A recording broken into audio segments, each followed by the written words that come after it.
Persons with disabilities vote ചെയ്തിട്ടുണ്ട്. Home വോട്ടിങ്ങിൽ നോക്കുമ്പോൾ ഏകദേശം 96.72% ആണ് ഹോം വോട്ടിങ്ങിൽ നടന്നിട്ടുള്ളത്. ഇനി മൂന്നാമത്തെ കാറ്റഗറി നമ്മുടെ എസെൻഷ്യൽ സർവീസസിലെയാണ്. എസെൻഷ്യൽ സർവീസസിലെ 34,140 നമ്മൾ അപ്രൂവ് ചെയ്തിരുന്നു. അതിലെ 32,172 ഓൾറെഡി അവർ വോട്ട് ചെയ്തു. ഏകദേശം 94.24% ആണ് വോട്ട് ചെയ്തിട്ടുള്ളത്. പിന്നെ നാലാമത്തെ കാറ്റഗറി നമ്മുടെ വോട്ടേഴ്സ് ഓൺ ഇലക്ഷൻ ഡ്യൂട്ടി ഉണ്ടായിരുന്ന ആൾക്കാരാണ്. സോ ഇലക്ഷൻ ഡ്യൂട്ടിയിലുള്ള ആൾക്കാർ നമ്മളൊരു കാര്യം മനസ്സിലാക്കേണ്ടത്, ഇലക്ഷൻ ഡ്യൂട്ടിയിൽ ഉണ്ടായിരുന്ന വോട്ടിംഗ് പെർസെൻറ്റേജ് നമ്മൾ 1,35,068 ഇതാണ് ഇത്ര പോളിംഗ് ഒഫീഷ്യൽസിന് നമ്മൾ വോട്ട് ചെയ്തിട്ടുള്ളത്.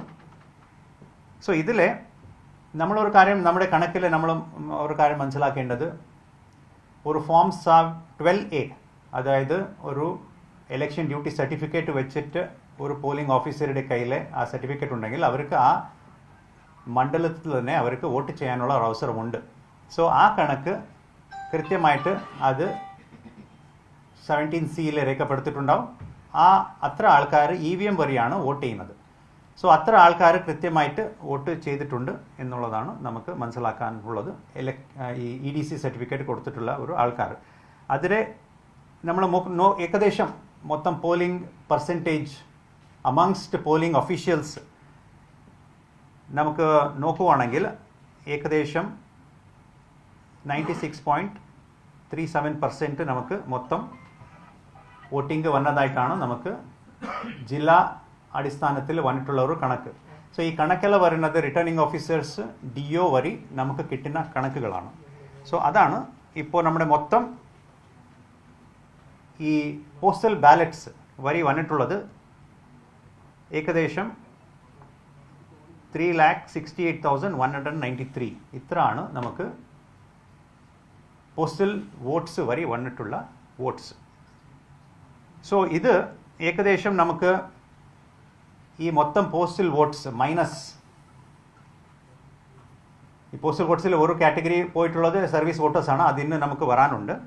സോ നമ്മുടെ ഈ നിലവിൽ പോസ്റ്റൽ ബാലറ്റ്സ് വന്നിട്ടുള്ള നമ്മുടെ മൊത്തം ഇലക്ടറേറ്റിനെ നമ്മൾ കമ്പയർ ചെയ്യുമ്പോൾ, അതായത് 3,68,193 ഇത്രയാണ് പോസ്റ്റൽ വോട്ട്സ് വന്നിട്ടുള്ളത്. അത് എല്ലാ കാറ്റഗറീസ് ഉൾപ്പെടെയാണ്. അതായത് സീനിയർ സിറ്റിസൺസ്, പേഴ്സൺസ് ഡിസബിലിറ്റീസ്, പിന്നെ എസെൻഷ്യൽ സർവീസസ്, പിന്നെ ഇലക്ഷൻ ഡ്യൂട്ടിയിലുള്ള ആൾക്കാർ, ഇതെല്ലാം ഒരുമിച്ച് വരുമ്പോൾ 3,68,193 ആണ്. ഇത് ഏകദേശം നമ്മുടെ മൊത്തം ഇലക്ടറേറ്റിലെ കണക്കെടുക്കുമ്പോൾ നമ്മുടെ ഇലക്ടറേറ്റ് എന്ന് പറയുന്നത് 2,71,42,952 അത് എടുക്കുമ്പോൾ ഏകദേശം 1.36% വരും. സോ നമ്മുടെ നിലവിൽ ഉണ്ടായിരുന്നത് 78.27 പ്ലസ് 1.36% പ്രൊവിഷണലായിട്ട് നമ്മൾ പറയാൻ ആഗ്രഹിക്കുന്നു. കാരണം ഇന്ന് സർവീസ് വോട്ടേഴ്സിൻ്റെ കണക്ക് നമുക്കിന്ന് വരാനുണ്ട്. സോ ഏകദേശം 79.63% is the provisional percentage of voting in Kerala, including 17C വരെ പ്രിസൈഡിംഗ് ഓഫീസേഴ്സ്, റിട്ടേണിംഗ് ഓഫീസേഴ്സ് എല്ലാം കൊലേറ്റ് ചെയ്ത് തന്നിട്ടുള്ള ഡേറ്റ, പിന്നെ പോസ്റ്റൽ ബാലറ്റ്സ് വന്നിട്ടുള്ളത് 79.63%. ഇന്ന് സർവീസ് വോട്ടേഴ്സ് 53,984 ഉണ്ട്. അവർ എത്ര പേര് അത് വോട്ട് ചെയ്യുന്നു അത് നമുക്ക് അവസാനത്ത് കൗണ്ടിങ് സമയത്ത് നമുക്ക് അറിയാൻ സാധിക്കത്തുള്ളൂ. അത് കാണിട്ട് ഇൻഡെക്സ് കാർഡ് വിതിൻ 48 hours പ്രഖ്യാപനം നടക്കണം എന്നുള്ള ഒരു നിർദ്ദേശം കമ്മീഷണറുടെ ഭാഗത്തുനിന്നുണ്ടായിട്ടുണ്ട്. സോ 79.63 പ്ലസ് എന്താണ് വരാൻ പോകുന്നത് സർവീസ് വോട്ടേഴ്സിൻ്റെ ഭാഗത്തിനുള്ളത്, അത് നമുക്ക് കണക്കാക്കിയിട്ട് അവസാനത്തെ ഇൻഡെക്സ് കാർഡിലെ ബാക്കി കാര്യങ്ങൾ നമ്മൾ പറയുന്നതായിരിക്കും.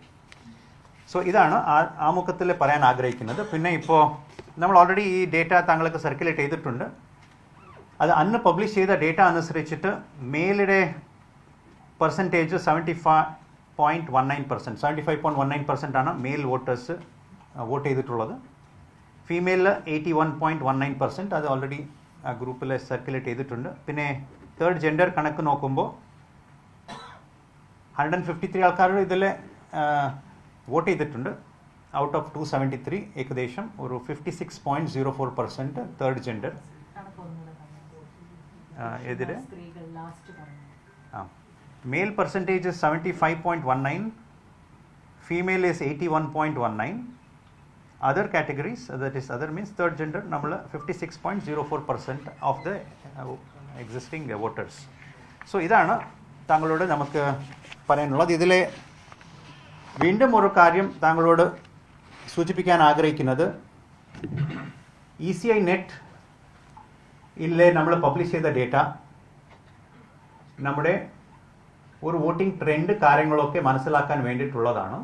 എല്ലാ പബ്ലിക്കിന് ഒരു ആ സ്റ്റേറ്റിൽ എന്തായിരുന്നു വോട്ടിംഗ് ട്രെൻഡ്, ഏകദേശം എത്ര ശതമാനമാണ് വോട്ടിംഗ് നടന്നിട്ടുള്ളത് എന്നുള്ള ഒരു പ്രൊവിഷണൽ കണക്ക് പറയാൻ വേണ്ടിയിട്ട് മാത്രമാണ് ECI നെറ്റ് ഉള്ളത്. അതുകൊണ്ട് തന്നെയാണ് നമ്മൾ കുറേ ഡിസ്ക്ലെയിമേഴ്സ് ഇതിൽ പറഞ്ഞിട്ടുള്ളത്. അതിൽ പ്രധാനപ്പെട്ട ഒരു കാര്യം,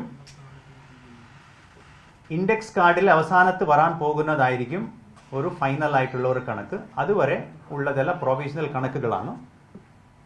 പിന്നെ ഇപ്പോൾ വോട്ടേഴ്സ് ഓൺ ഇലക്ഷൻ ഡ്യൂട്ടിയിൽ നമ്മൾ പറഞ്ഞിട്ടുള്ളത് 1,35,068 ആൾക്കാർ വോട്ട് ചെയ്തിട്ടുണ്ട് എന്നുള്ളതാണ്. അതിലെ ആ കാറ്റഗറിയിൽ ഉൾപ്പെട്ട ഒരു ആൾക്കാരാണ് ഫോം 12A, അതായത് ഒരു ഇലക്ഷൻ ഡ്യൂട്ടി സർട്ടിഫിക്കറ്റ് വെച്ചിട്ട് പോളിംഗിൽ ബന്ധപ്പെട്ടിട്ടുള്ള ആൾക്കാരാണ്. ഇവർ ആ മണ്ഡലത്തിൽ എവിടെയെങ്കിലും പോയിട്ട് EVM-ൽ പോയിട്ടാണ് അവർ വോട്ട് ചെയ്യുന്നത്. സോ അത്ര ആൾക്കാരുടെ കണക്ക് ഫോം 17C ഉണ്ടാവും. അത് കൗണ്ടിങ് സമയത്ത് അത് എല്ലാ ആൾക്കാർക്ക് അത് കാണാവുന്നതാണ്. എല്ലാ പൊളിറ്റിക്കൽ പാർട്ടീസിൻ്റെ കയ്യിൽ ഈ ഓൾറെഡി ഫോം 17C ഓൾറെഡി നിലവിലുണ്ട്. പിന്നെ ഈ കണക്കെല്ലാം നമുക്ക് ലഭ്യമായിട്ടുള്ളത് presiding officers, returning officers, district collectors നമുക്ക് തന്നിട്ടുള്ള കണക്കുകളാണ്. പിന്നെ സ്റ്റാറ്റുട്ടറി ഫോംസിൽ ഉള്ള ഡേറ്റ ആയിരിക്കും, including postal ballot, form 17C ഉള്ള എല്ലാ കണക്കുകളായിരിക്കും അവസാനത്ത് ഫൈനൽ ആയിട്ടുള്ള കണക്കിൽ അത് പരിശോധിക്കുന്നത്. So that is very very critical. അത് എല്ലാവരും മനസ്സിലാക്കണം. നമ്മളിപ്പോൾ പറഞ്ഞിട്ടുള്ള കണക്കുകളെല്ലാം basically for an analysis of the voting trends.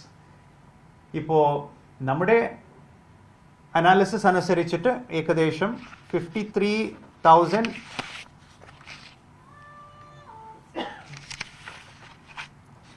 Service voters 53,984 കണക്ക് മാത്രമാണ് വരാൻ ബാക്കിയുള്ളത്. ബിക്കോസ് അവർ നേരിട്ട് പോസ്റ്റിൽ വരെ അവർ അയക്കും. അത് കൗണ്ടിങ് ഡേ വരെ നമുക്ക് ലഭ്യമാകാനുള്ള ഒരു സാഹചര്യമുണ്ട്. സോ ആ ഒരു ഡേറ്റ ഒഴികെ ബാക്കി എല്ലാ ഡേറ്റ നമുക്ക് അവൈലബിൾ ആയിട്ടുള്ള എല്ലാ ഡേറ്റ നമ്മൾ കൃത്യമായിട്ട് പൊളിറ്റിക്കൽ പാർട്ടീസിനും ഇന്ന് നമ്മൾ കൈമാറിയിട്ടുണ്ട്. പിന്നെ മീഡിയ ഗ്രൂപ്പിലും നമ്മൾ കൃത്യമായിട്ട് ഇത് ഷെയർ ചെയ്തിട്ടുമുണ്ട്.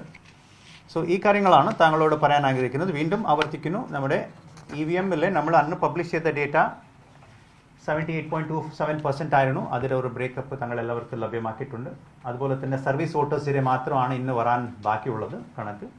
പിന്നെ പോസ്റ്റൽ വോട്ട്സ് ഇതുവരെ ആയിട്ടുള്ളത് 3,68,193, ഏകദേശം 1.36%.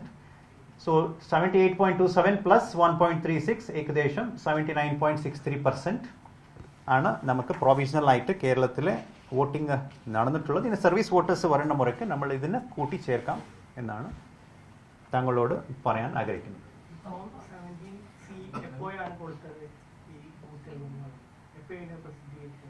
എങ്ങനെ? അത് എല്ലാ വോട്ടിംഗ് കാർഡിട്ട് പോളിംഗ് പാർട്ടി പോളിംഗ് സ്റ്റേഷനിൽ പുറപ്പെടുന്ന മുൻപ് കൊടുത്തിരിക്കണം, ഇല്ലെങ്കിൽ അവർ അവിടെ നിന്ന് പുറപ്പെടാൻ പാടില്ല എന്നുള്ളതാണ്. സോ 17C എല്ലാ പോളിംഗ് സ്റ്റേഷനും വോട്ടിംഗ് കാർഡിന് ശേഷം ഇമ്മീഡിയറ്റ് ആയിട്ട് അവിടെ തന്നെ സൈൻ ചെയ്ത് കൊടുക്കണം.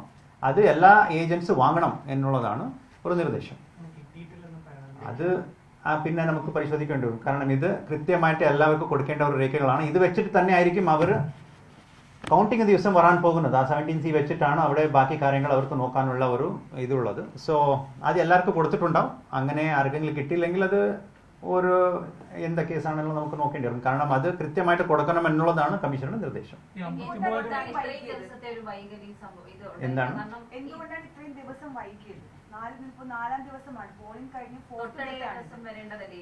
അത് ഇപ്പോൾ പോസ്റ്റൽ ബാലറ്റ്സ് താങ്കൾ എല്ലാവർക്കും അറിയാം, ഇതൊരു മാസീവ് ആയിട്ടുള്ള ഒരു എക്സസൈസ് ആണ്. 3.78 lakh വോട്ടേഴ്സിന്റെ പോസ്റ്റൽ ബാലറ്റ്സ് ഈ സംസ്ഥാനത്ത് 140 മണ്ഡലങ്ങളിൽ കൊടുത്തിട്ടുള്ളതാണ്. ഇത് ഹോം വോട്ടിംഗ് അടക്കം എല്ലാ കാര്യങ്ങളും കൃത്യമായിട്ട് ചെയ്തിട്ട് ഈ വോട്ടേഴ്സ് ഓൺ ഇലക്ഷൻ ഡ്യൂട്ടിയിലുള്ള ആൾക്കാരുടെ പോസ്റ്റൽ ബാലറ്റ്സിന്റെ എല്ലാ കണക്ക് ROമാർ എടുക്കണം. കൃത്യമായിട്ട് എടുത്ത ശേഷം DOമാർ അത് ക്രോസ് ചെക്ക് ചെയ്യണം, വാലിഡേറ്റ് ചെയ്യണം. പിന്നെ സിഒയുടെ ഓഫീസിൽ വന്ന ശേഷം നമ്മളത് വാലിഡേറ്റ് ചെയ്യാനുള്ളതുണ്ട്. കൃത്യമായിട്ടുള്ള ഒരു പ്രോസസ്സ് ഫോളോ ചെയ്തിട്ട് ചെയ്യാൻ വേണ്ടിയിട്ടുള്ള ഒരു സാധാരണമായിട്ടുള്ള ഒരു ദിവസങ്ങൾ മാത്രമാണ് ഇത് 3 ദിവസം.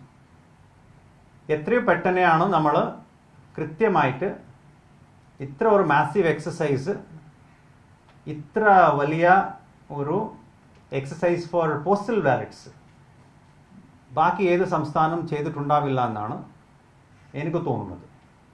കൃത്യമായിട്ടുള്ള കണക്ക് എടുക്കാൻ ആർഒമാർ അവർക്ക് നിർബന്ധമുണ്ട്. കൃത്യമായിട്ടുള്ള കണക്ക് എടുക്കാൻ ഡിസ്ട്രിക്ട് ഓഫീസേഴ്സിന് നിർബന്ധമുണ്ട്. ഇത് സാധാരണമായിട്ടുള്ള ഒരു നമ്പർ ഓഫ് ഡേയ്സ് മാത്രമേ ഉള്ളൂ. ഇതിൽ ഒരിക്കലും ഒരു ഡിലേ വന്നിട്ടില്ല. കൃത്യമായിട്ട് എല്ലാ കാര്യത്തിലും സമയബന്ധിതമായിട്ട് തന്നെ നമ്മൾ പൂർത്തിയാക്കിയിട്ടുണ്ട്. ഇതിൽ ഒരു ഡിലേ ഉണ്ടായിട്ടില്ല എന്നുള്ളതാണ് താങ്കളോട് പറയാനുള്ളത്.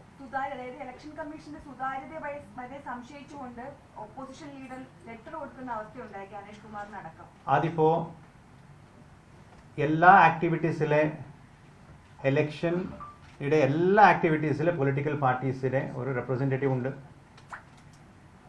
പോസ്റ്റൽ ബാലറ്റിടെ വോട്ടിംഗ് ചെയ്യുന്ന സമയത്തും വേണമെങ്കിൽ അവർക്ക് കാൻഡിഡേറ്റ് അവരുടെ ആൾക്കാർക്ക് വരാം. സ്ട്രോങ് റൂം തുറക്കുന്നത് അവരുടെ സാന്നിധ്യത്തിലാണ്. EVMലെ സീലിംഗ് അടക്കം നടക്കുന്നത് അവരുടെ സാന്നിധ്യത്തിലാണ്. എല്ലാ പോളിംഗ് സ്റ്റേഷനിലെ അവരുടെ ബാലറ്റ് പോളിംഗ് ഏജൻറ്റ്സ് ഉണ്ടാവും. 17C കൊടുക്കുന്നുണ്ട്. എല്ലാ സമയത്തും നമ്മുടെ പൊളിറ്റിക്കൽ പാർട്ടീസിൻ്റെ റെപ്രസെൻറ്റേറ്റീവ് സാന്നിധ്യത്തിൽ മാത്രമാണ് എല്ലാ കാര്യങ്ങളും വളരെ സുതാര്യമായിട്ട് നടക്കുന്നത്. ഒരിക്കലും എവിടെയോ കൺഫ്യൂഷൻ വേണ്ട. ആർക്ക് വേണമെങ്കിലും വോട്ടർ ഫെസിലിറ്റേഷൻ കൗണ്ടറിൽ വേണമെങ്കിൽ പൊളിറ്റിക്കൽ പാർട്ടീസിന് വരാം, അവരുടെ കാൻഡിഡേറ്റ്സിന് വരാം. ഇത്ര സുതാര്യമായിട്ടുള്ള കാര്യം എല്ലാ ആക്ടിവിറ്റീസിലും ഇലക്ഷൻ കമ്മീഷനുടെ ആക്ടിവിറ്റീസിലും നമ്മൾ ചെയ്യാറുണ്ട്. ഇതിൽ ഒരിക്കലും ഒരു കൺഫ്യൂഷൻസ് ഇല്ല, ഒരു ക്ലാരിറ്റി ഇല്ല. വളരെ നീറ്റായിട്ട് എല്ലാ കാര്യങ്ങളും ചെയ്തിട്ടുണ്ട്. ഇപ്പോൾ എല്ലാ പൊളിറ്റിക്കൽ പാർട്ടീസിലെ പോളിംഗ് ഏജൻസിന് ഫോം 17C കൊടുത്തിട്ടുണ്ട്. പിന്നെ വേറെന്താ വേണം? എല്ലാവരുടെ കയ്യിൽ ആ ബൂത്തിൻ്റെ കണക്കുണ്ടല്ലോ. പിന്നെ കൃത്യമായിട്ട് എല്ലാ കണക്ക് കൃത്യസമയത്ത് നമ്മൾ കൊടുത്തിട്ടുണ്ട്. പിന്നെ പോസ്റ്റൽ